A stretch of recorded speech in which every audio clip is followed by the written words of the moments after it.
The Enneagram. I'm Jeff Cook. And I'm TJ Wilson. And this is Around the Circle. I'm walking slowly. I'm taking my time. All I could talking is starting to rhyme. I'm letting go of lonely, letting go of strife. I just can't get enough of this beautiful life. The Enneagram is a map of the human personality. It's a tool for navigating relationships. It creates language for what motivates us and helps us to look at the way that we look at everything else. Most importantly, the Enneagram's a mirror because sometimes you need help seeing yourself. My name's Jeff Cook. I'm a philosopher in Greeley, Colorado, and with me is TJ Wilson, businessman, lover of theology, and Enneagram ninja. Hello. Boss, we are on episode 2 of our Lord of the Rings deep dive. After 3 introductory podcasts. Isn't this technically like episode 5 or something? I should have said that. It is the 5th, but it's the 2nd, but it's the 3rd. Right. You know, it's these multi-film properties. You got to do that sometimes. Yeah. And also, we're nerds and we talk too much, so it happens. It's fine. I find myself going back to these films and seeing things, getting emotional about things that I wasn't emotional about in the first few times that I watch them. Sure. Nearly everything with Theoden hits me really hard now. Never hit me before. But it's probably because I'm an older person Right. than I was when I first saw these movies. And he's got a lot of end-of-life issues. Not that I'm wrestling with end-of-life issues, but but he's there's a lot of stuff about him getting older. Sure. And his relationship with his daughter really hits me. Is there anything that comes across differently to you now in like most recent watchings that just wasn't something that hit you before? Not really. I think that there's nothing in particular that stands out that sort of fits this mold, but I think that like one of the great testaments of these stories and how good these films are is that does happen. Is that in subsequent rewatchings and rereadings of the books, like we're drawn to different parts. We're attached to different narratives because of our stage of life, and I think that's just because these stories are told so well that like when you come back to it, you see something new, and I think that's good storytelling. Truth. Yeah. Well, because I've gotten into Theoden more, I've also gotten into our next character quite a bit more, which is Éowyn. Yeah. So we're wrapping up the 6s. We gave the skinny on 6, but you want to say something quick before we get into this last 6 on our list? Yeah. So quick thing about 6s is they are the center of the head triad. They are perceptive and they are looking for sort of security and support, and they doubt themselves, and that doubt sort of spreads outward from themselves to the rest of the world. They're looking to be prepared. They're looking for support from outside of themselves, and usually when you hear descriptions of 6s, they are described as sort of the most fearful or expressively fearful of all the types. Bang. I said this to TJ off mic that I shifted 3 characters. One of them was Elrond. Coming in, I decided, no, TJ had it right in our typing throwdown, and there's one to come. But Éowyn was one. I had typed Éowyn as a 5, and on my typing list, I'm going to move her to 4. Oh, interesting. So why don't you make the case for Éowyn as a 6, and then I'll jump in with my 4 plug. Sure. I'm going to be a little bit distracted because now I'm going to start thinking about whether she's a 4. But I could also make the case real quick if you want. No, my case is pretty easy. So we talked about Samwise as a 6 a lot in the last episode, and I think that Sam is a good display of the type of fearfulness that we often talk about when we talk about 6s, and I think that Éowyn represents sort of the other end of the spectrum of 6s. So one of the big things about 6s is that that there's this spectrum of fearfulness, and on one side you have the phobic, outwardly fearful, like expressing their fears kind of person, and on the other end you have what we call counterphobic, which is the easy way to say it is it's the type of person who is going to say, I'm not fearful, let me show you how unafraid I am, in response to the same fears that they feel. So the Enneagram community is embracing this idea that it is a spectrum that sixes move across throughout their days, throughout their lives. Like they're not necessarily one or the other. But I think that Sam represents a much more phobic six, and I think that Aowen represents a much more counterphobic six, in the sense that she is going to push through the boundaries that are placed on her because she does not want to be ruled by that kind of fear. And I think there's a lot of different ways that we can point, a lot of different places that we can point to, but the fact that she dons the armor and rides into battle regardless of the fact that she's not supposed to be there, that to me is a big counterphobic six move. That's also a big thing I see there, is that she is engaging problems very emotionally, and that's also a six side of things. There's a struggle with a lot of the language for I imagine some to even type her as an 8, because so much of the things that she wants to say is about battle and wanting to go in and fight for people. Right. But I see all of that, at least the ways that it's expressed by this actress, who is phenomenal, by the way. I love this actress, which I cannot remember her name right now. It's Otto is her last name. I forgot her first name. Okay. Sorry if you're listening. We think you did a great job.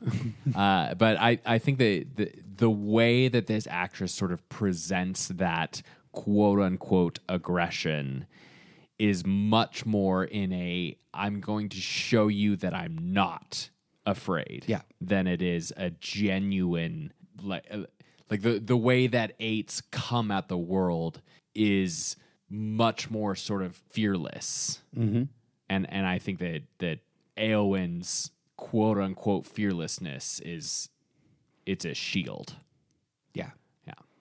Materializing as reckless. It's Miranda Otto. There we go. Is this actor's name? Miranda Otto. You're amazing.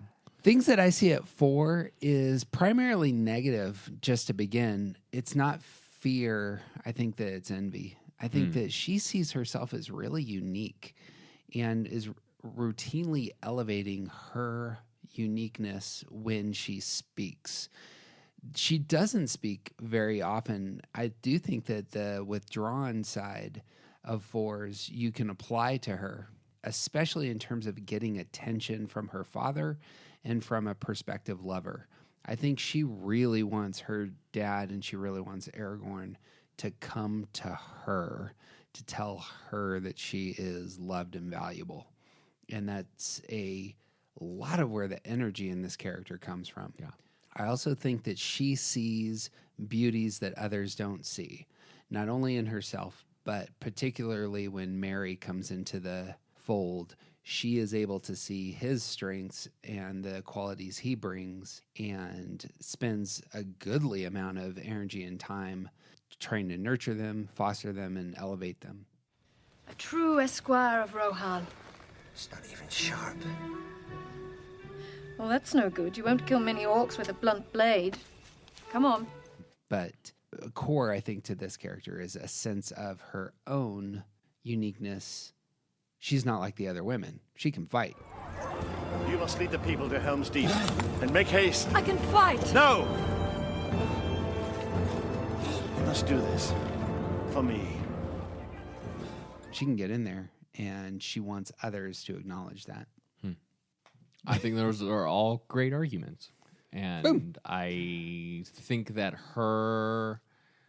I still see a lot of those same points as 6. The thing with Merry, you might get me on the thing with Merry, but it seems to me that her attachment to strength and authority figures is part of the six looking for that support outside of themselves. Like she's technically not Theoden's daughter. Oh, that's right. But she attaches herself to him, and their relationship is painted very much in a father-daughter kind of way, and even specifically spoken to as such. But there's an attachment to her king, her father, her authority figure, because he is her support, and there's a sense of loyalty there. And then Aragorn comes along, and she is drawn to his strength, to him in a way that like I'll attach myself to him now. And then when he sort of not casts her aside, but dismisses her, then like she very quickly finds Faramir, and like there's almost a seeking an authority figure, and I feel we would be remiss in failing to acknowledge the fact that she is a woman in a medieval type story. So obviously she's supposed to get married and find a husband and be the quote unquote wife figure. And I think Tolkien is trying to move that along, but that element still exists. So of course she's continually looking for a new husband. But it seems like she is seeking something outside of her to offer her support, while at the same time trying to show how strong she is and that she doesn't live in fear. Yeah. Yeah, this stuff with Faramir, I see as much less about the story and much more about tying everything up with a bow, because you need Gondor and Rohan to come together, and it's embodied in these characters. Right. And it gets much better treatment in the book than it does in the movies. But True enough. We're not here to talk about the books, so... I want to speak about one scene, which I think is real interesting, and it's prior to the final battle, and it's when Éomer comes to her and essentially is trying to push into her fears. Her reaction doesn't seem very six-ish to me. I feel like he is elevating. His language is essentially talking about how terrible battle is when referencing Mary, and that only men should fight in it. You should not encourage him. You should not doubt him. I do not doubt his heart, only the reach of his arm. Not that sixes can't elevate and be reckless, but she turns in that moment. Why should Merry be left behind? He has as much cause to go to war as you. Why can he not fight for those he loves? That ends up being a response that I think is interesting, because it moves away from I'm going to be reckless and it moves into I'm going to be relational. And there's a lot of that. She says nearly the same thing to Aragorn later in comparing herself to Legolas and Gimli. You do not command the others to stay. They fight beside you because they would not be parted from you. Because they love you. Very relational and very envious. Yeah. I suppose that was the clue for me. Sure. The envy, I think, that's in a lot of her relational life and her sense of self is what pushes me there. Yeah. I get that. I'm going to respond by ignoring your point and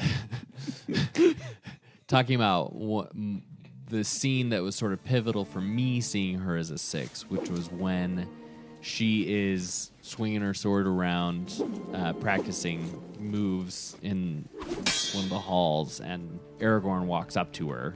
You've some skill with the blade. I fear neither death nor pain. What do you fear, my lady? And she says, A cage. To stay behind bars until use and old age accept them. And all chance of valor has gone beyond recall or desire. and there's this moment there where, like, I almost laugh when she says that. I fear neither pain nor death. Because, like, every single moment where she's actually in a battle, she is riddled with fear. That's a good call. It's like, I feared either pain or death. No, that's nonsense. Of course you do. Like that moment seems to me like the kind of pushing against her fear to make sure nobody else thinks that she's fearful. Yeah. That you see in really counterphobic sixes. Yeah, I like that. I like that as an answer. I also like that you're one of the few people who ever has acknowledged, I heard your point, but I'm just going to move on and pretend it didn't happen. Because I also think, I think there's a really solid argument for 4 here. Mm-hmm. Because even in the midst of the point that I just made, she is setting herself apart. Yeah. Not only as a warrior, mm-hmm. as a female, yeah. as a woman of Rohan. She's saying we are different than everyone else. Love that on the Rohan side. And obviously, the line that is most associated with this character is about her understanding that she is different. I am no man. The last 4 scene they'll elevate and then we can move on is her awaking to the dream that she had of the great wave. The writers want to put this in her mouth. It's something from Tolkien. Tolkien had these dreams of great waves, but she wakes up. She's in this blue gown. She's on a couch by herself in the middle of this great hall, and she grabs Aragorn's hand and tells him about her dream.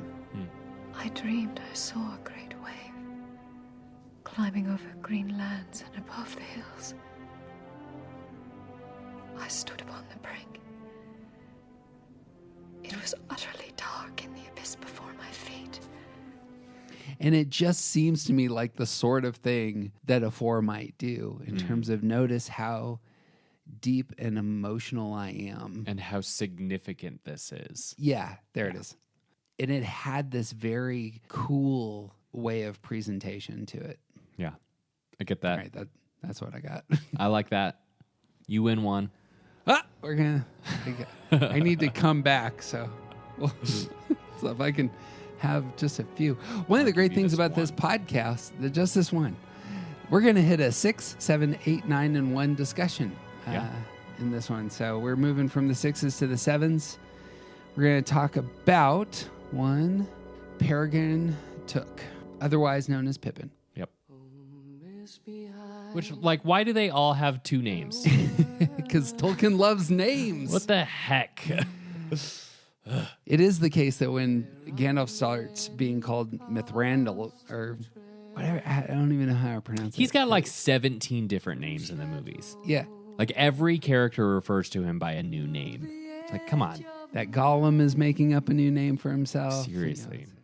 But also this comes from someone who is given it, like whose birth name is a nickname. So I don't get the 2 names thing because I only have the 1. You're on the just got 2 layers going for you. Everything within me wants to move away from Pippin as a 7. I don't know why, but when we come to Pippin and I'm watching the movies, the most obvious thing is that those 2 buffoons are 2 7s that are just lighting everything on fire. And for whatever reason, I'm trying to move away from 7 for both of them. But what's the skinny on 7s? And let's talk about Pippin. So 7s cap off the head triad. 7s are in that same fear space as 5s and 6s, but 7s are looking to deal with their fear by essentially running away with it. They want to enjoy life. They want things to be fun. They want everyone else around them to have fun, and they don't want to miss out on the opportunities that are in front of them. They don't ever want to be stuck. By the way, to everybody I offended by calling Merry and Pippin buffoons, No, Merry and Pippin are buffoons. Not all 7s are buffoons. Yeah. We might edit some of that. Okay, so well, what do you got for Pippin as a 7 then? My big point on Pippin as a 7 is that there's a sort of aggressiveness to his inability to control himself. Like he's constantly doing sort of whatever he wants because he wants to see what will happen. And you have to pair Merry with him in a lot of these adventures, but I think Pippin represents it much more clearly, that he always wants to see what's going to happen. So they find the biggest firework in Gandalf's stash, and they light it inside a tent. Like it's supposed to be shoved into the ground, and then you light it, and it goes off, and it shoots. Like it's a bottle rocket, basically. That's huge. And they're inside a tent, and they just they find it and light it because they think it'll be fun. That was good. Let's get another one. Merry Erog Brandybuck and Peregrine Took. I might have known. They're stealing vegetables from Farmer Maggot? You've been into Farmer Maggot's crop. Because they're just having fun and they think it's harmless, and they're just sort of doing what they want. They go on the adventure because they don't want to be left out. And you start to get into, as the adventure rolls on, you start to get into a little bit more of what I think is Pippin's sevenness coming out, in the way that he is the one taking this whole thing the least seriously. So be it. You shall be the Fellowship of the Ring. Right. Where are we going? I like that. Yeah, so talking about the Mines of Moria, when he he's just fiddling with this arrow and accidentally knocks the thing into the well, which makes the huge noise. And it's not because he was being that moment. I think he gets a bad rap because he was fiddling with an arrow. Sure. There's a Curious George element to this character. Yeah. I don't know if Curious George is a 7, but yeah, things are breaking. Of all the inquisitive hobbits, you, Peregrine Took, are the worst. Right. Right. He just wants to see. All right, so one of our favorite illustrations is the ice cream with 7s. Yeah. A second scoop is always better than the first. Mm-hmm. A second firework is better than the first. That's the first thing he says after he blows himself up in the tent is, let's get another one. Right. And then He's the one who's asking about second breakfast. And Sam says, you've gotten into Farmer Maggot's crop again. Mm-hmm. And it's just, we're doing it again. He's done this You know, it would before. be better. We're gonna, And of course, he plows through all of the tobacco, and Mary has to give him some extra because he Right. smokes too much. Right. And when Treebeard takes them to that little alcove, and this is part of the extended scenes, and Mary is taking a nap, and he wakes up to Pippin drinking the water that is allegedly making him grow. Mm-hmm. And Treebeard said, you're not supposed to have any. It's I'm pretty sure if Treebeard said anything about it, he said nobody's supposed to have any. And here's Pippin. He wants to know what it's like. Yeah. He wants to know what's going to happen.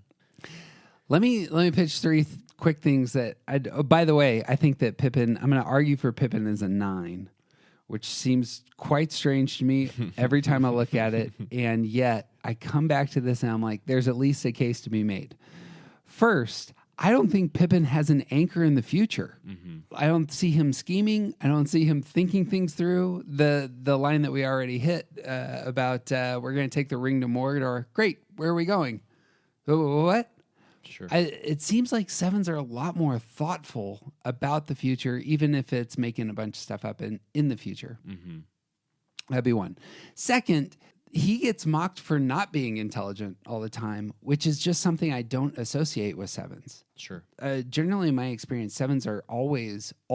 I don't think there's a lot of counterexamples. 7s are almost always very, very thoughtful, and yet he's the butt of jokes of not being thoughtful. Mm-hmm. And it's not that 9s are dumb, but 7s, I think, at least don't have that side. The other thing that really hits me is when he gets stressed out, he doesn't act like a 1. And he actually, in a place of stress, pushes into stuckedness. he kneels in front of Denethor and pledges his service to him.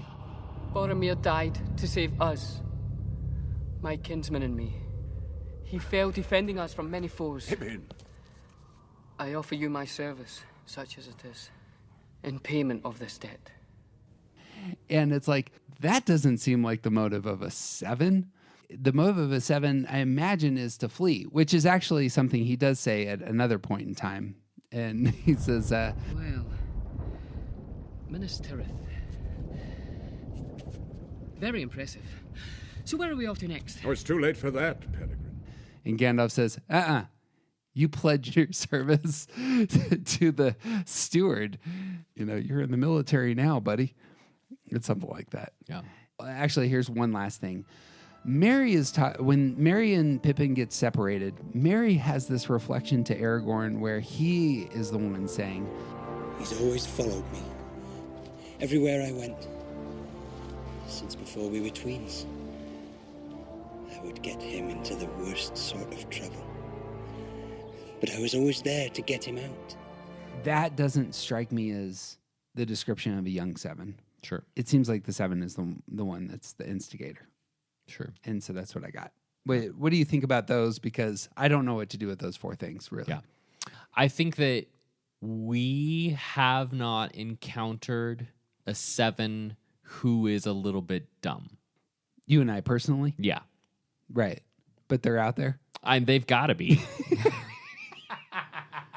There's going to be representations in the very intelligent and the very Pippin-ish in all types. He's not very quick.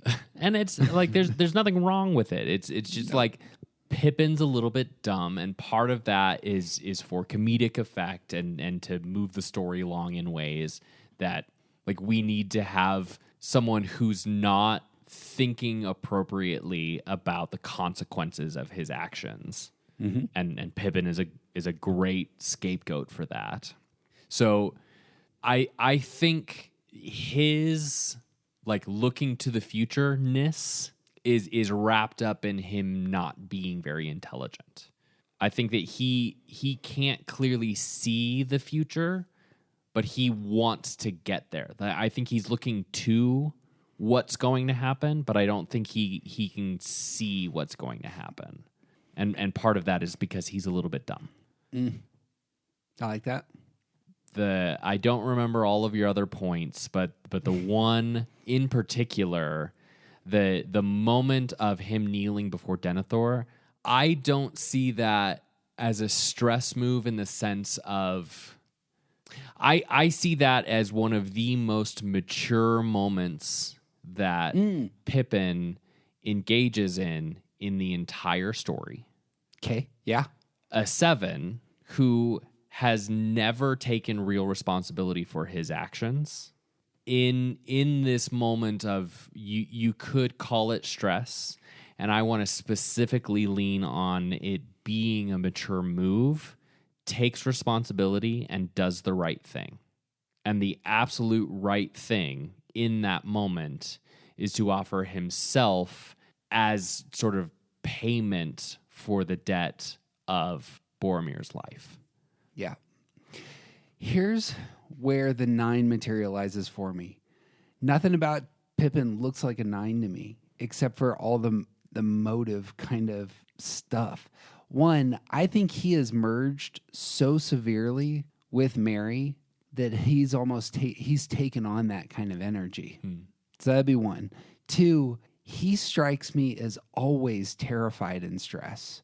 So just assuming that he's terrified and stressed, there's really only 3 numbers that he could be. He could be a 9 who goes to 6. He could be a 5 that goes to 7, or he could be an 8 that goes to 5. And he doesn't look like a 5 or an 8, but the 9 might be there. Sure.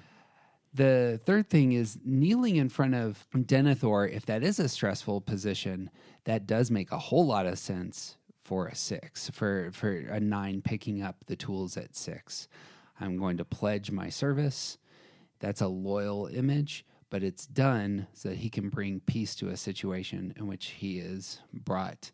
You know, he's had to tell a father, your son died because of me.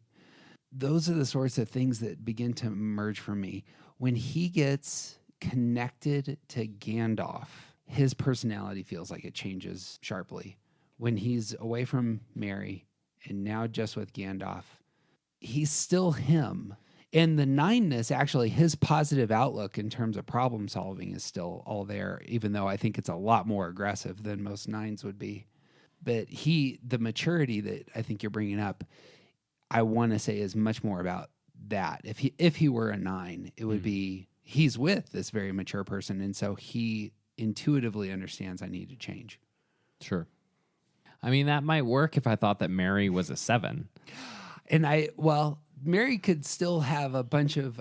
By the way, I just for future reference, I will be going with you as I think Mary's a 2. I think this is I don't know how I missed that, and I totally did.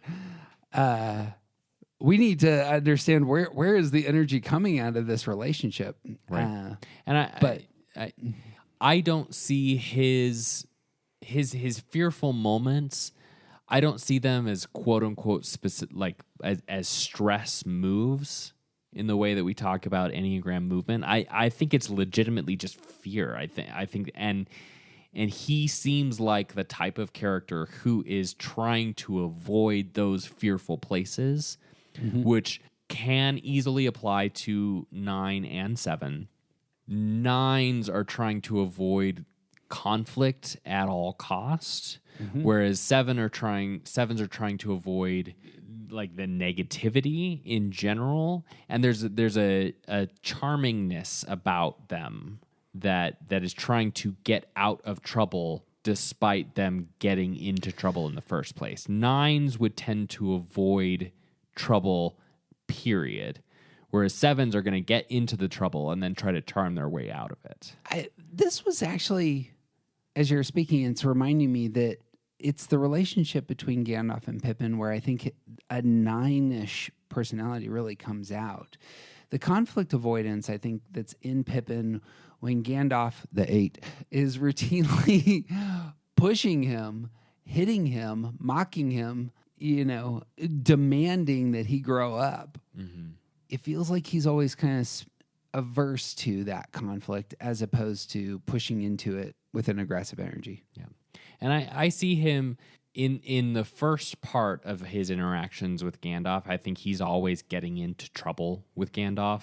And then after the Palantir, I think it changes because to me, the Palantir represents the moment where the 7 has to grow up. He cannot escape how terrible that situation was, how terrible that experience was, and he has to go through it now.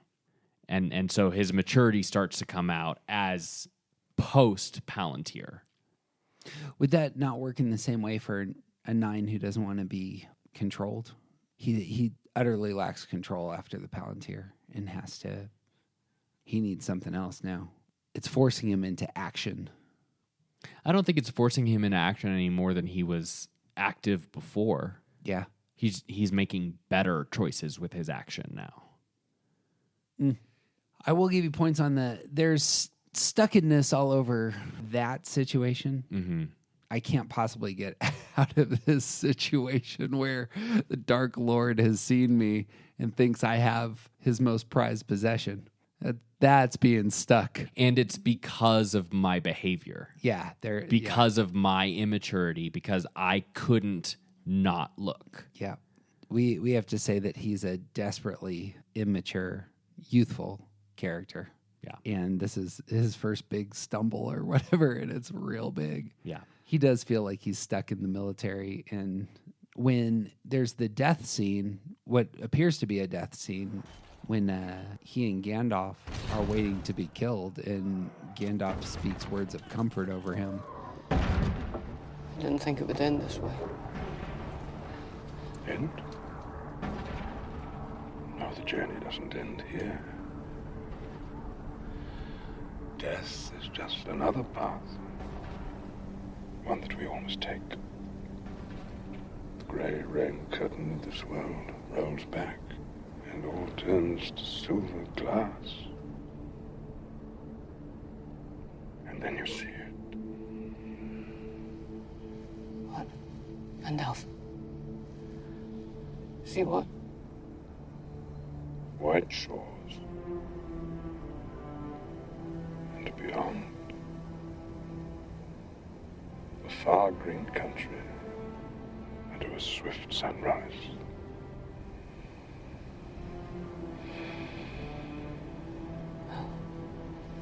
That isn't so bad. No. No, it isn't. The words I don't think are targeted to a 9. They're targeted to a 7. Like you're stuck in this spot. But here's this grand opening that's yawning open for us, and we're going to enter into this new world. Mm-hmm. All turns to faded glass or whatever. Yeah. I feel like that's more of a message for a 7. I agree. It's second breakfast should have been. I should have just looked at second breakfast second and just breakfast. moved on. I mean, there's arguments to be had. I think if you know the right 9, I would have second breakfast, but I wouldn't push about it unless I was really, really comfortable with the people I was with. He treats it as something that, like, this is just known. What about breakfast? We've already had it. We've had one, yes. What about second breakfast? Do you not know about these things? Don't think he knows about second breakfast, Pip. What about 11sies? Luncheon, afternoon tea, dinner, supper. He knows about them, doesn't he? I wouldn't count on it. There's future problem solving. Yeah. It's when it comes to his appetite. His food. His gluttony, if you will. All right. And how many of the lamb bread did they eat? 4. 4. I forgot about the lamb spread. All right. Well, you're going to need to describe an 8 so that we can quickly move through all of the 3-ness that's in Gimli. Tell us about the 8s. 8s. We move into the body triad. Anger is central for 8s. They use conflict to test the boundaries around them, and they are completely fine with that. And they are very interested in who has the power, because at the core of them, they do not want to be controlled. They do not want to be left vulnerable to someone else taking advantage of them. They don't want to be betrayed. And if the leadership in front of them is incapable or inept or lacking, then they will take control. They are very aware of power dynamics, and they are very concerned with making sure that nobody has control over them and that they do not appear weak. I thought all of that really described Gimli well through the Fellowship of the Ring, and then there's something that changes hard and he becomes a 3. Just everything about the character after that first movie just screams 3 to me. Aside from one of his last lines in Fellowship, which is, That it has all been in vain. The Fellowship has failed.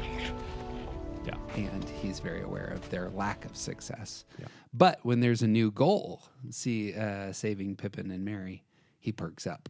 Yeah. Let us hunt some orc.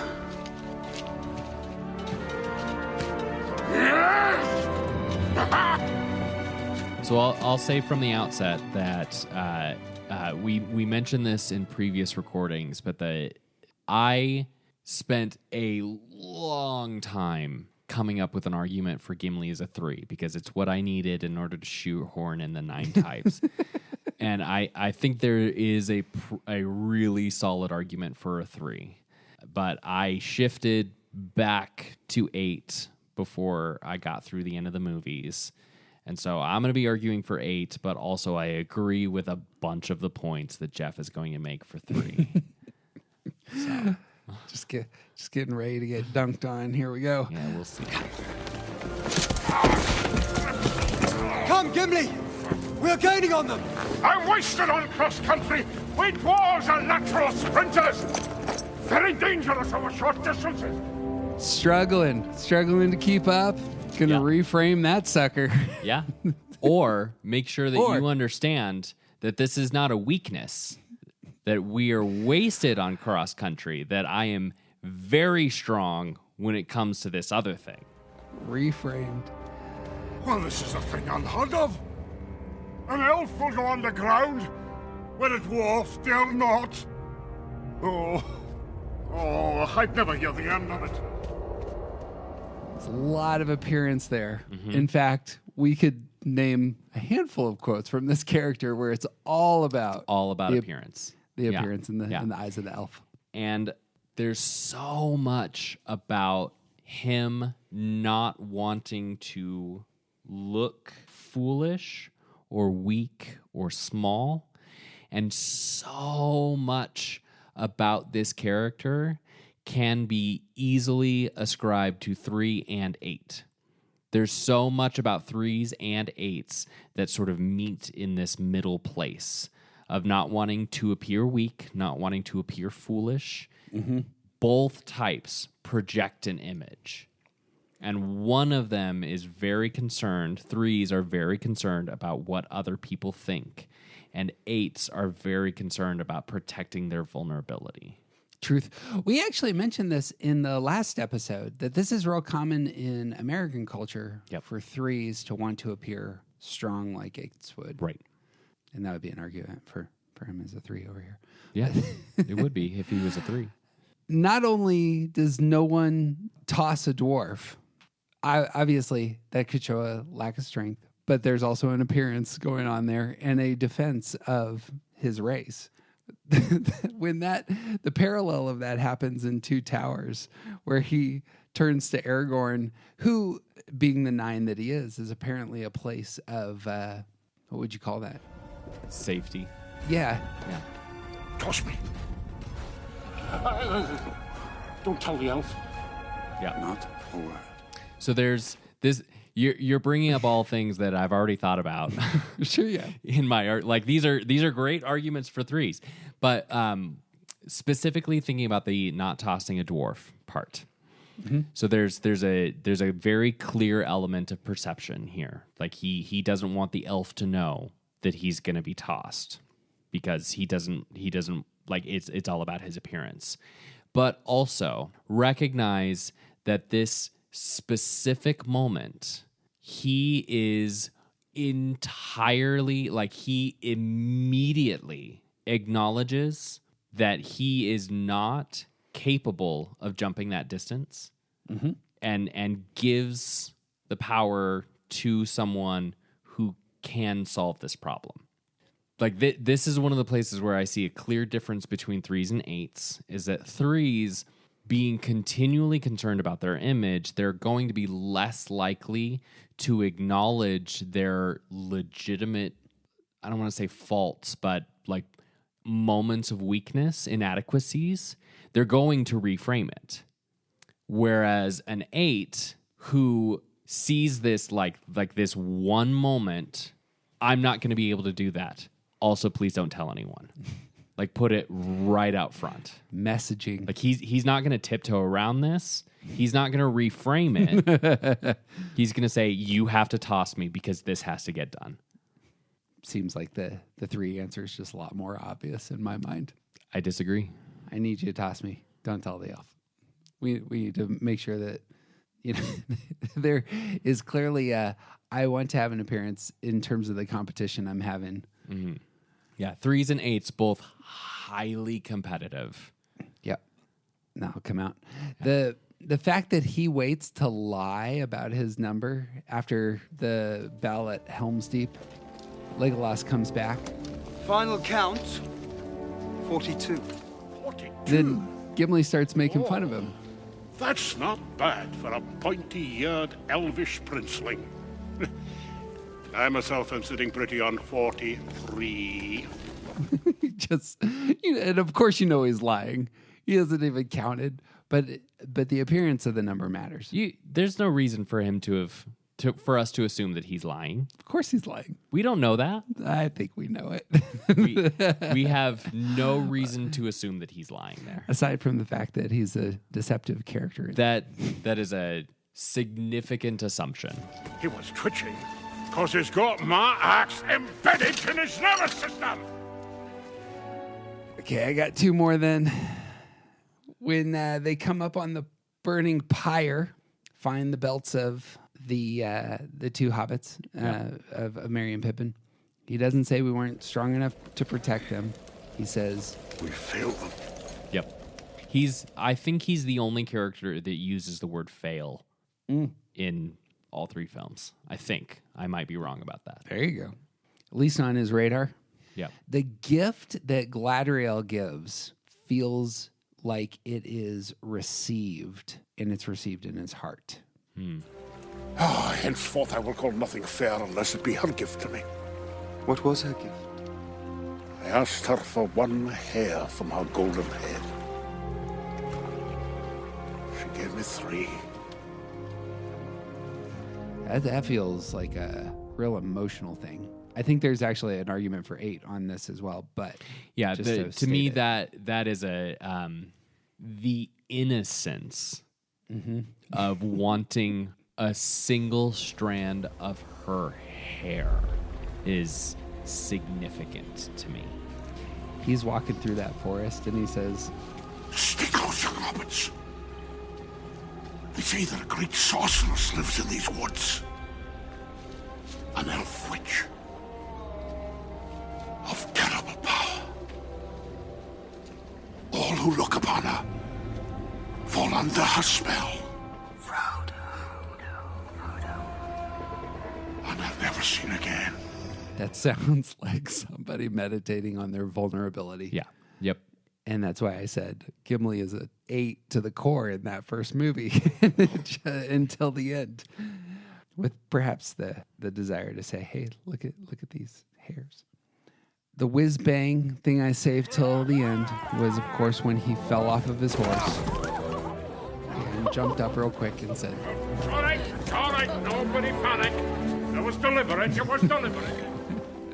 just covering appearances. Yeah. It clearly was the case. You fell off a horse. That was deliberate. Yeah. I agreed with you until I switched to 8 and saw that as him protecting his own weakness. Just all of these things? Yeah. The thing about being natural sprinters, no one tosses a dwarf, that was deliberate. Like, all of these moments are like, he does not want other people to see him as weak because dwarves are small. Sure. He is continually and constantly projecting an image of strength. Yeah, and again, they're just holding hands right there. Projection of strength. Yeah. So the projection is the 3, the strength is the 8. Yeah. The motive comes out in the projection, I think, less about the strength. Well, the strength, do 8s want everyone to know that they're strong in those same ways? So here we enter into the messy area of race and culture. Because Gimli is a dwarf. Yeah. And dwarves, being smaller than everyone else, but also they have their own type of culture. So they are bearded, and like they even make jokes about how even the women have beards, and they live in the mountains. They're hardy. They're strong. They're stocky. The image of a dwarf is that of strength and longevity and power and even control. And if Gimli were a 3, so much about his behavior is about him upholding the image of a dwarf.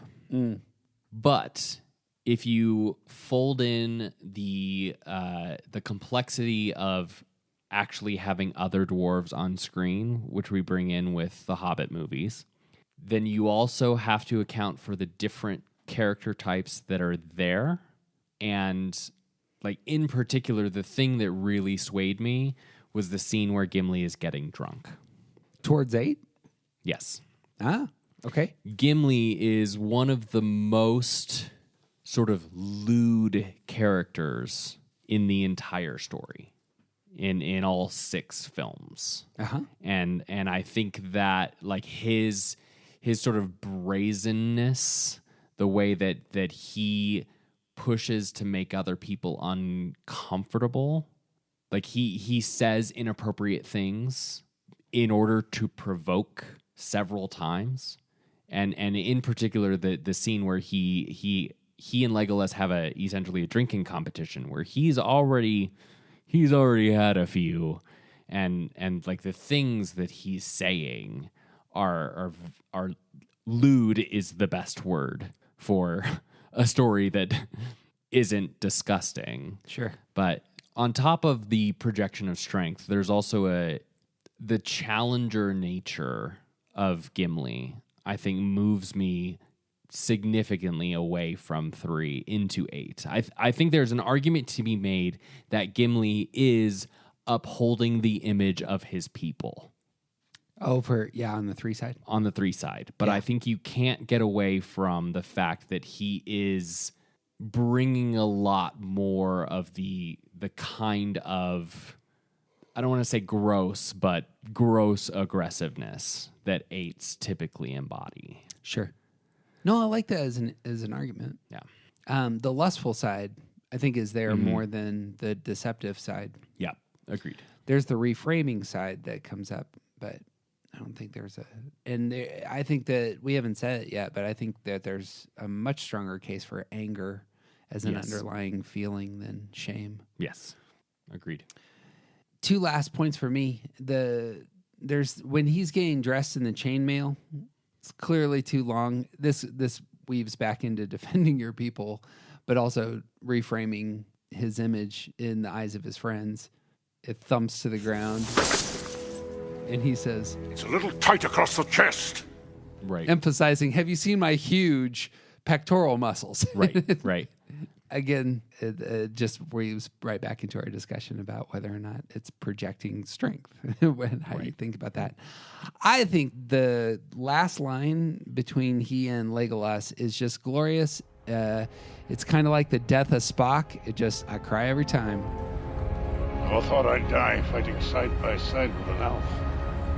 What about side by side with a friend?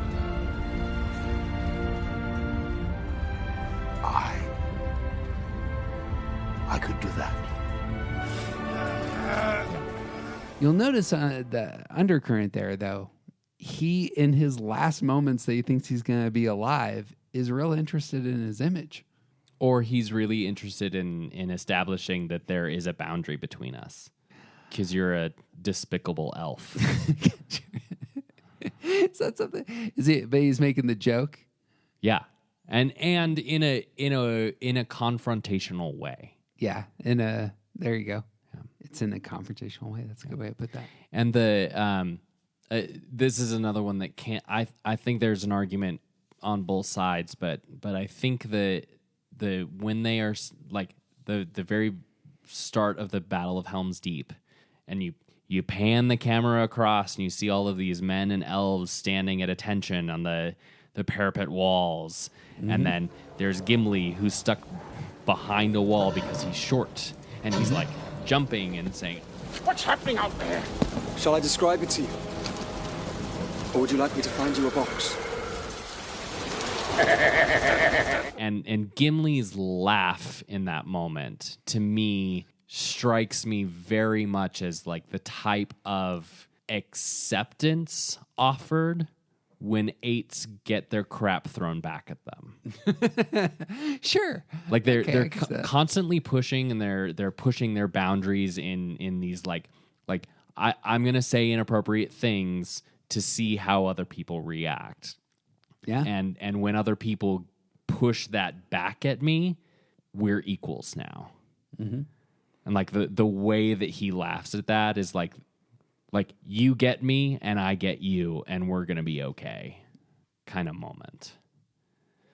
All right, well, it's not unheard of for me to be way too overconfident in my case going in. We'll go to the book. By the way, on the projection of strength argument, I think projection generally wins on these, just in terms of just the case itself.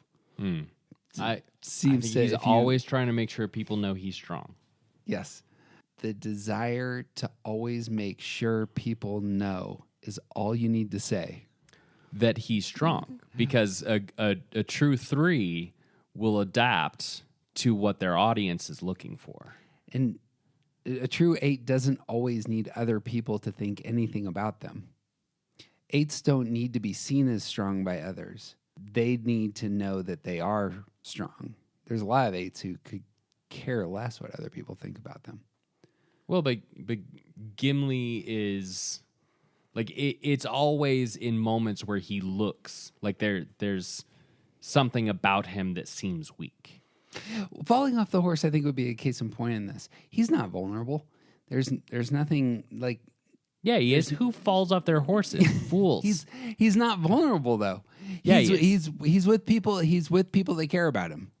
Yeah, but he still needs them to think that he's strong and capable of riding a horse. Okay, so there was a janitor at our middle school when I was in middle school, and he had the responsibility of getting on a ladder, going up on top of the middle school gym, and get it. And there was something up there that needed to be retrieved. Well, he slipped, fell off the roof, and fell on his back onto the ground in front of all the middle school kids. And it's like a scene out of, Peanuts, where all of us, our eyes are huge when we're watching this. And he got up, looked at us, and just walked off, like trying not to limp. Didn't reframe anything, didn't say anything. It's just, that strikes me more as how an 8 might handle falling off a horse. Sure. Well, all 8s are different, of course. But. It's true, yeah. Okay, going to the book. Go to the book. Is Gimli a 3 who is concerned with social status, or an 8 who's concerned with material and sexual dominance? Who wrote this book? Oh, yes, the dwarves that go swimming with little hairy women. Yep. Also, the argument could be made that that's social status. He's boasting in his sexual prowess there. The argument can be made. See a 3 that seeks validation, or an 8 who seeks power? Yes. I wonder if a 8 wouldn't go for the ring. He goes for destroying the ring at the Council of Elrond. What are we waiting for? Let's destroy the ring. That would be social validation, as opposed to getting up as, Boromir does and just taking the ring. Or, I'm the one who's strong enough to do this. Let's just destroy it. Yep. I suppose part of his character is he is somebody who wants to appear powerful. Mm-hmm. And so much of the humor is based around that character. He ends up having that Shakespearean role as the humor. Does he seek prestige like a 3 or control like an 8? I think he's more about control. What does he want to control? His own space, the things that he has power over. I can't name any places where he's really interested in controlling his own space. Don't get in my space doesn't come out of his mouth. Speak quickly. Give me your name, Horsemaster, and I shall give you mine. I like that scene for him as an 8. I do think that's a very confrontational scene that he is very comfortable in. It also could be, if Aeromir is an 8, that would be 2 8s coming together, and that generally actually is what 2 8s coming together looks like. I would cut off your head, dwarf, if it stood but a little higher from the ground. Right. Is he scared of failure or stirred by failure? I would say stirred by failure. Why? Because I think that, with the exception of the 2 times that he says the word failure, he is constantly moved to action when things are going badly. Okay. Is he adaptable like a 3 or forceful like an 8? Forceful. I think he's entirely forceful. Does he become devious like a 3 or become intimidating like an 8? Damn. Things are breaking against me. So that's intimidating. Does he become competitive or combative? Both. His competitive nature comes out in a combative way. And he is only competitive with Legolas. Oh, that's a good way to put that. Yeah. But he's combative with most people. Yeah. I think that's right. Also very loyal to a very small set of people. That might be worth noting in terms of 8s. 3s are generally want everybody. 8s want their people. And he's a my people kind of person. Yep. All right. 3 that is smooth, or an 8 that is crude. Crude. I talked about that. 3. See, a 3 that's well-mannered, or an 8 that's defiant. Defiant. But for a dwarf, I mean... Right, again... He's looking pretty... There is a reasonable argument to be made here going down the path of culture. Because I think it could be painted very easily that he is upholding the image of his people, which is that of a crude but powerful, like dwarves are prideful and powerful, and it's dwarves that swim with little hairy women. Like he could very easily just be leaning into that image. It's the 8 that's going to say it out loud in a room filled with people to get a response. Right. Though. Right. And you can't say that when you've also seen Ballin on screen. True. Yep. Yeah. I suppose, now I'm going to argue against that. If I talk in a large room to lots of people about going swimming with little hairy women, I'm also aggressively getting a lot of attention in that moment. So, right. But he's not talking to it's not a large room full of people. He's drunk. Yeah. All right. I'm willing to give you, I'm losing bad here. He's an 8. You got Theoden as a 9. I got Theoden as a 3. It's going to be another one of these typings on the arrow. So what's the story with 9s? 9s move to the center of that body triad, and where 8s use conflict to sort of figure out who has the power, 9s avoid conflict at all costs. 9s want things to be peaceful and easy, and they avoid conflict wherever and whenever they can, and often to their own detriment. And we discussed Aragorn and Treebeard both as excellent representations of 9s, and I think that my quick and easy pitch for Theoden as a 9 is he seems like someone who is much more withdrawn, and like I see a lot of those 3 characteristics, but I see a withdrawn person exhibiting them, and that moves me to 9. I hear all that, and of course my move frequently here is going to be, this is a stressed out character. Sure. And who really is having a hard time with the world itself, and often is seeking to make everything peaceful. But I do think that comes out of a relational place, and I think that his posture as a king often is very visual in its dynamics. So of all things, I'm talking about 3s again here. Bang, bang, right back to back. This starts with just the beginning. He obviously has lost... Maybe he's lost control in some ways when he's been possessed by Saruman. But there's a very strong visual image here that he is not happy about. And when he throws Wormtongue out the door, his complaint is... Your Reachcraft would have had me crawling on all fours like a beast. And that's you have insulted my image as a king in front of the people. Right. Let me actually go to just a couple of the 3 things, and then we can start citing things. I think that he has a goal-orientedness. He also has a very dark hopefulness. And I find that is a heroic side to his 3-ness, that he is future problem-solving with Éowyn, in terms of making sure that she knows that she will be queen when he's dead. I have left instruction. The people are to follow your rule in my stead. Take up my seat in the Golden Hall. Long may you defend Edoras, if the battle goes ill. But he also, as he is riding off to his death and the death of many of his men, is reframing it in such a way as they see it as a success.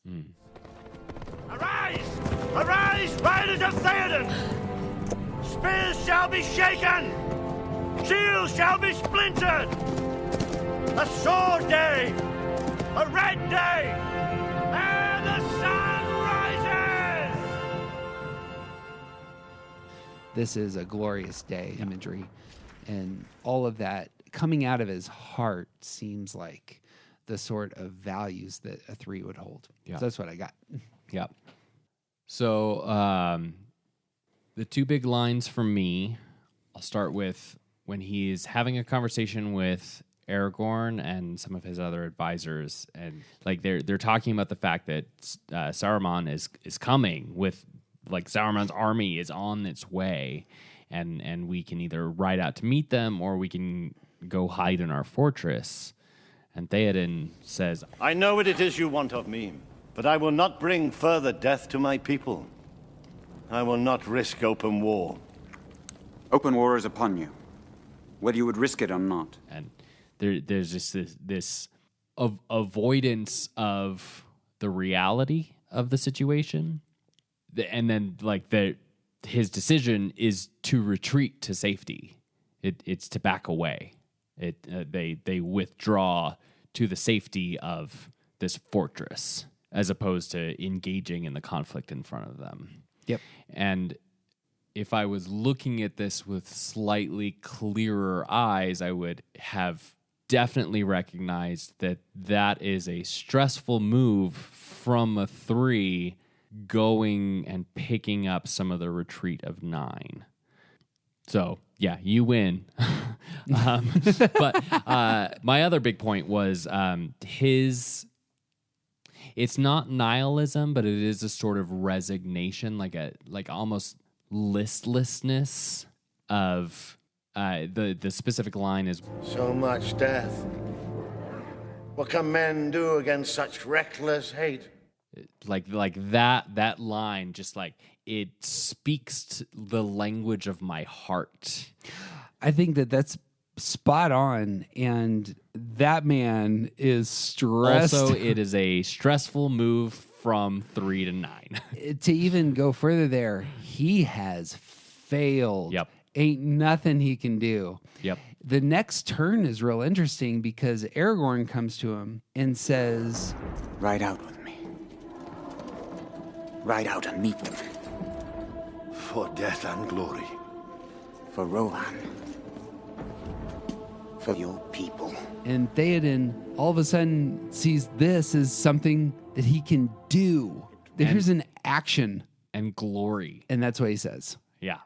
So what he's thinking of in his last moments is, how's this all going to appear? Yep, absolutely. And that is exactly what happens in Return of the King as well. There's a lot of, how does this appear? Yep.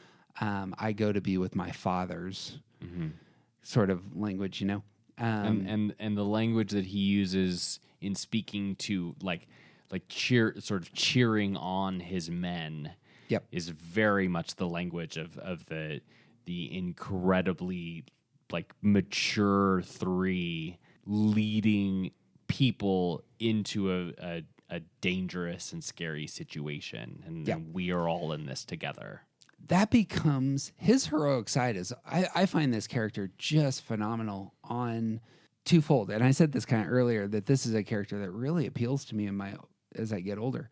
He knows where things have gone really badly, and yet he routinely steps forward as a great leader who is honest about where he's at, his inner life, how things are going, and yet frames things in a very inspirational way. Yeah. So when Aragorn, Legolas, and Gimli go off to get the army of the dead, the men are standing around. They're like, they've lost hope, and they're leaving us. These leaders are leaving us. And they turn to him and say, we don't have enough men. That's why they're leaving. And he says, no, we don't have enough men, but we're going to meet the army of darkness. He leaves because there is no hope. He leaves because he must. Too few have come. We cannot defeat the armies of Mordor. No. We cannot. But we will meet them in battle nonetheless. And even they're leaving, he reframes. Yeah. He says they're leaving because of their own business. Don't worry about them. Like that, like the way that he says it is very much like, this isn't something you need to worry about. The thing in front of you is what you need to worry about. He won't call to Gondor. Why not? Feels like that might be about appearances. Yep. They didn't help me. I'm not going to help them. Yeah. After Helm's Deep, he stands in front of the company, raises a glass. Tonight, we remember those who gave their blood to defend this country. Hail the victorious dead! An honoring, a public honoring of people who have done something is what he wants for himself when he dies. And he's doing it for others. That seems very 3-ish to me. Yep. But again, the thing that I think is not very 3-ish is how honest he is. He just sets his heart out there half the time in front of, and especially in front of Éowyn. Yeah, there's an introspection and a level of self-awareness that 3s don't really carry or particularly exhibit, that I think shows his maturity, and also potentially his like, could be that he has a really strong forewing, that he's much more in touch with the things going on inside of him. Yep. Last thing for me is just that relationship with Éowyn, I think, really exposes his motive and heart. And there's a line where she comes to him and he's telling her that he's going to give her power. Take up my seat in the Golden Hall. What other duty would you have me do, my lord? Duty? No. I would have you smile again. You shall live to see these days renewed.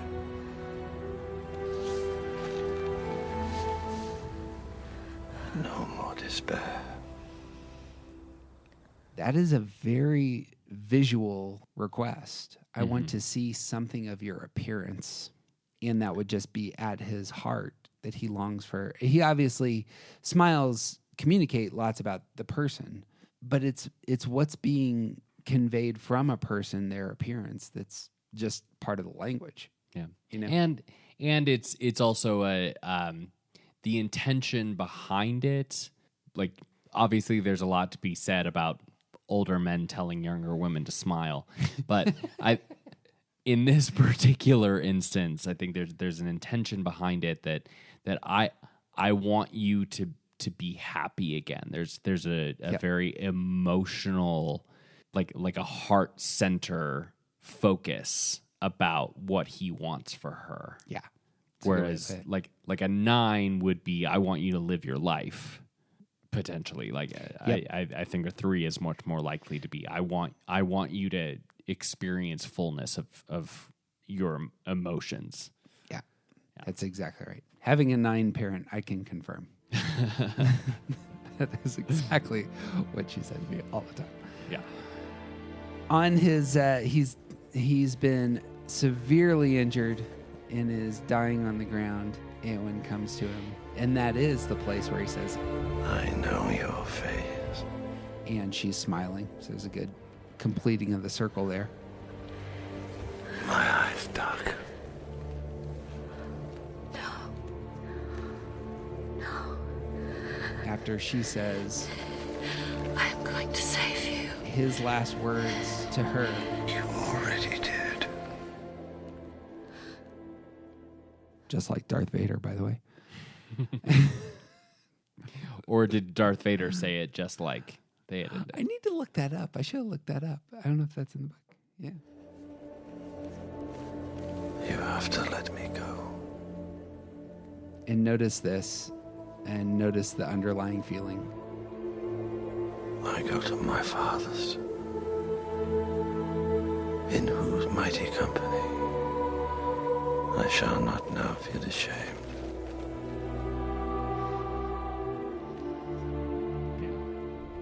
I should have watched the last little bit. those extended cuts are too damn long. Yeah, you're right. He's a 3. They get in the 3. Truth be told, I did not finish all of the movies for my notes. They're so damn long. It took forever. And by a certain point, you've got enough. That's what it was. I got that one off the internet of where Theoden's top 5 lines. All right. Well, last one here for this episode. We're going to jump to the ones. Which I think this might be one of the most important arguments that we've ever had. Gosh. Me arguing for one and you not. I can't believe.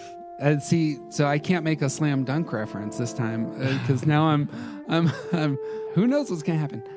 TJ has Boromir as a 1, and I got Boromir as a 6. So, and the joke here is that I type everyone as a 1, and TJ is very familiar with 6s. So this is a strange world that we have just entered into. What's the skinny on 1s? So 1's the last of that body triad. 1s are very concerned about doing what's right, about being good for goodness sake, about making sure their actions and the things that drive their actions are motivated in goodness, and because there is an order to the universe, and if everything is in line with that order, then everything will go well. And they want to not only be good, but they also want to help you live your best life by here the ways that you can improve things. And that extends to things and spaces and ideas and everything about the world can be improved, and ones want to help move the world toward better. Bang. I got 2 big arguments for Boromir as a 6 just to start out. The first is just notice visually the symbol of Boromir is a horn signaling that he's in trouble. The Horn of Gondor. Boromir. And that just strikes me as a great visual for a 6.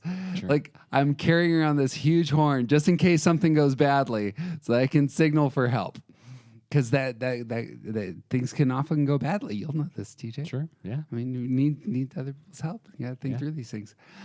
The second thing is, I think Boromir ends up being, like, has a narrative function, kind of like C-3PO, where it's like everything out of this guy's mouth is what might go wrong.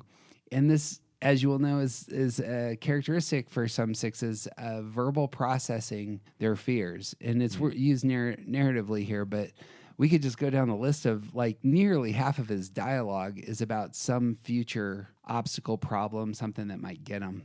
Sure. Which we could go through at length if you wanted to, but... Right. I don't think we need to. So... First, about your the horn theory, I'm just going to say I think that's nonsense. I think that's nothing.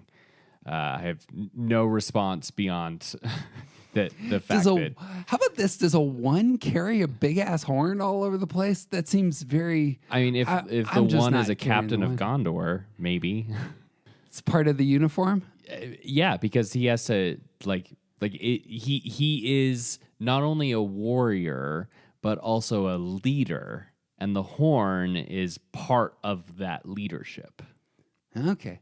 Because it's not just to warn people of danger. It's also to call men to his side and to gather and to alert and get everyone's attention. And these all seem very 6-ish kind of reasons for... Or 1-ish, or it's just a function of sort of medieval lore that we don't know enough about.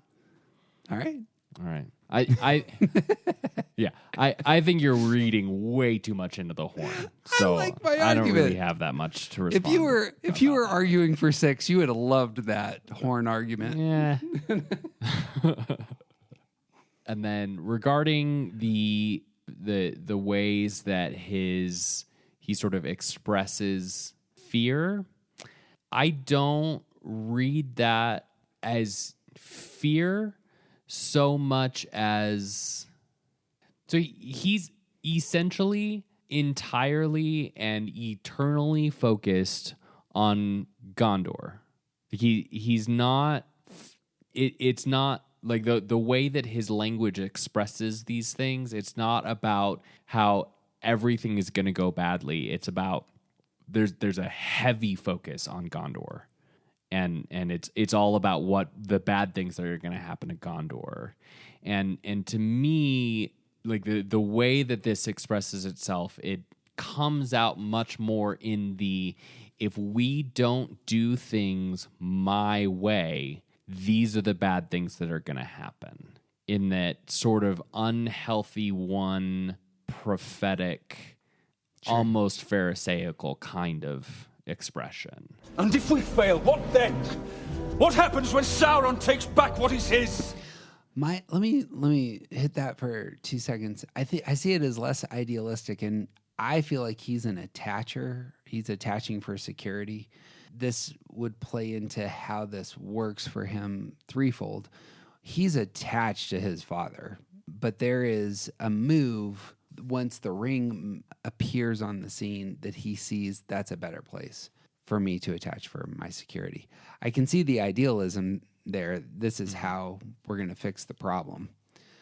At the end, he finds that he attaches to his true king, and that's how that whole first movie ends. It really is, I think, the center of that movie, in fact, is Boromir's journey to the point where he elevates Aragorn as the king, but there is a strong allegiance there. I agree with that. It is over. The world of men will fall, and all will come to darkness, and my city to ruin.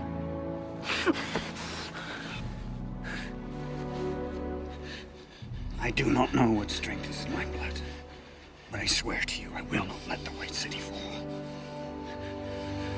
nor our people fail. Our people. Our people.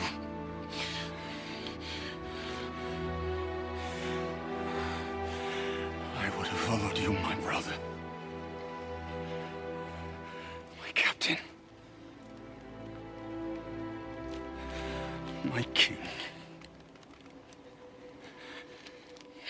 On the one side, that would be the right thing to do. On the sixth side, it feels, again, like finding your place in the way that the system is, as it were, how things ought to be. It's very emotional on that front, it seems to me as well. But yeah, that's what I got. I don't see him attached to his father at all. I think he is a responsible son and a captain of Gondor. Mm-hmm. But when there's a scene where he has led his men to victory in Osgiliath, and he's talking to Faramir, and then Faramir notices that Denethor is coming. He's here. And Boromir says, "Oh, one moment of peace can he not give us that?" Where is he? Where is Gondor's finest? Where is my firstborn? Father! Ha ha! I think that he is only attached to his father in the sense of this is what a good son does. So he'll obey his father. He'll protect and sort of uphold the stewardship. But I don't think that he has any real attachment to the man Denethor. Is there a difference there between we talked a lot about duty with Sam as a 6. Mm-hmm. It seems like that could be read into his motive and behavior. Yeah, so our discussion about Sam was between Sam as a 2 or 6. And there's a lot of earning that happens there with 2s and 6s, and there's a lot of similarities because of that. And I think there's a lot of similarities between 1s and 6s for a lot of similar reasons. I think 1s are doing what's right because it's the right thing to do, and 6s are doing what's right because it's what will keep them safe. And I don't see that in Boromir. I think that he legitimately thinks that taking the ring back to Gondor is the right thing to do. Sure. And anyone who disagrees with him is wrong. Do sixes pitch answers to problems? Yes, sometimes. They're more likely to point out the problem and be asked for the solution. Yeah. I mean, so going down that road, the pitching of the problem is, again, what I just hear all over his language. One doesn't simply walk into Mordor. If we fail, what then? They have a cave troll. If Gollum alerts them to our whereabouts, it will make crossing the river more dangerous. It's this routinely pitching the problem that's there. We've talked in our Villainous Six episode, we talked about how Villainous Sixes are often the second to some higher authority figure. Mm-hmm. And that's what I would see as very obvious in their relationship, he and Denethor, that Sure. Denethor has that position of power and Boromir is the heavy. But I think sixes would be more focused on that specific relationship. Like I think the six would be about upholding Denethor. Mm-hmm. The one is about upholding Gondor. Yeah, I can see that. That makes sense. And also like to the point of like he's continually pitching problems, but he's also continually pitching solutions to the problems. One does not simply walk into Mordor.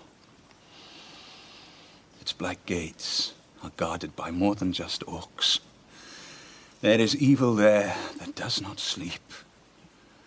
And the great eye is ever watchful. It is a barren wasteland, riddled with fire and ash and dust. The very air you breathe is a poisonous fume. Not with 10,000 men could you do this. It is folly. The right thing to do would be to take it back to Minas Tirith and use it against Sauron. It is a gift to the foes of Mordor. Why not use this ring? Long has my father, the steward of Gondor, kept the forces of Mordor at bay. By the blood of our people are your lands kept safe.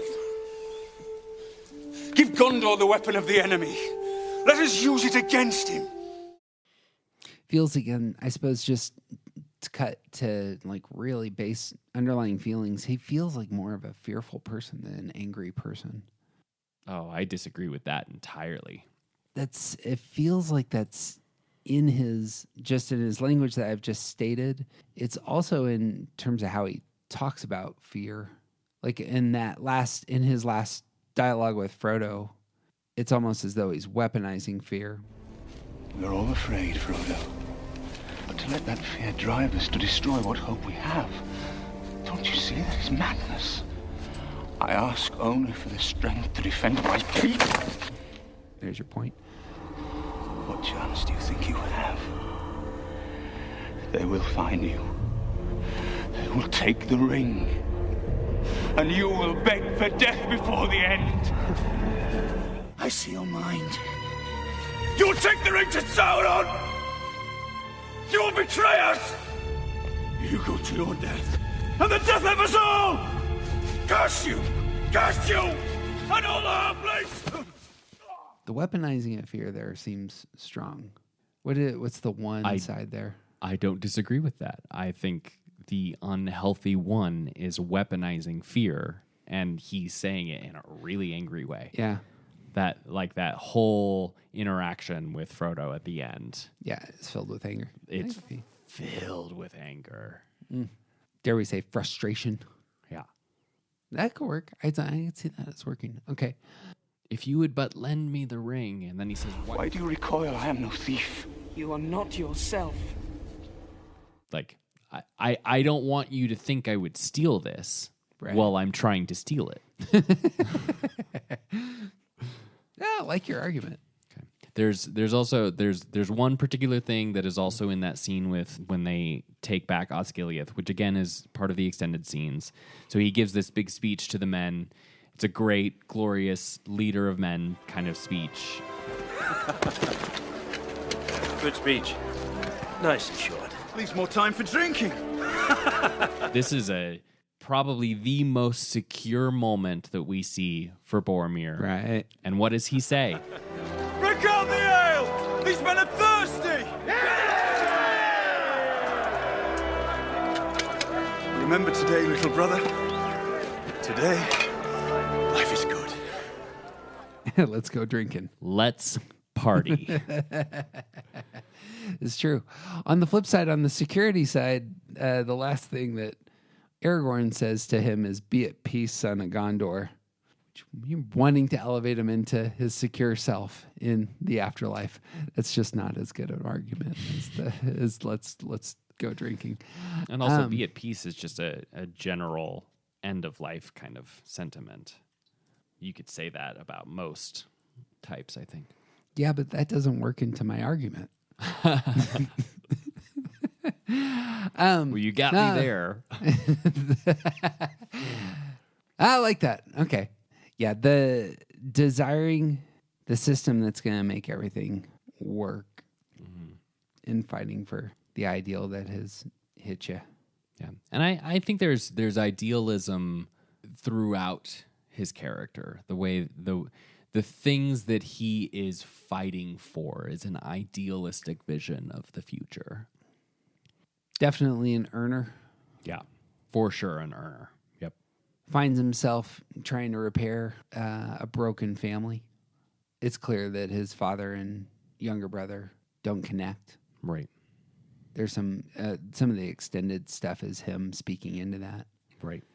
Model son in his father's eyes. That may, and parents of ones, you kind of read that kind of relationship. Yeah, there's a we as parents we all do damage to our children, but there's a particular kind of pedestal holding that results in ones and threes. Yeah, that's what I'm looking for. Yeah, he does show a lot of anger at himself after failing Frodo, and it moves him to action to try and repair it with what he does for the other hobbits. And I think that not just anger at himself, but acknowledgement of him having done the wrong thing extends. That's part of his last words with Aragorn. Mm-hmm. I tried to take the ring from him. Forgive me. I did not see. I have failed you all. It's this clear admonition of what he did wrong. Mm-hmm. I think a 6 would do that as well. Am I wrong? I feel like a 6 would be much more like, I'm terrible than I did this thing wrong. Like 6s are much more likely to chain things. So the fact that he tried to take the ring means that he's wholly terrible. Is much more likely to be sort of 6-ish. Like right. 1s are going to focus on the thing that they did wrong. Yeah, here was my misstep. Yeah. There it is. It's not about himself and dying himself. It's about his physical failure. Right. Notice, and then Aragorn says, "No, Boromir. You fought bravely. You have kept your honor." Which is exactly what a 1 would want to hear. No, they did something good in that situation. Yeah. Yep. All right.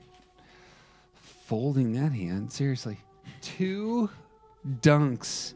Just shoe-ins. Swatted away by the great TJ Wilson. Hey, you know what, TJ? If somebody was listening to this and they really loved us, they would give us some stars. You would think so. You would think that they would take the moment before they realized it was the outro to just give us some stars. Maybe we beat them. Maybe we snuck that in there. Or even a review. A review is even better. If they would give us a review on our podcast, we would just do a little jig. And it would make our week so happy. So you can do that on iTunes, by the way. You can see all the links to all of our stuff at aroundthecircle.org. And if you want, we connect with folks on Twitter and the Instagram. And we have moved all of our stuff not all of our stuff. Half of our stuff is going to get moved over to Patreon, and we're going to start doing some fun stuff over there. If you haven't ever actually gone to Patreon to look up some of your favorite podcasts, it's a delight. Some folks who do a much better job with their podcasts than we presently do. I love the stuff on Patreon for the podcasts I love. So, well worth going over there for all the things. That's what I got. You got anything else? I got nothing, man. He's CJ Wilson. He's officially in the lead. And I'm Jeff Cook. And who you aren't isn't interesting, especially if you're down 7-2 in your typing throwdown. Hey, you got 2. 2.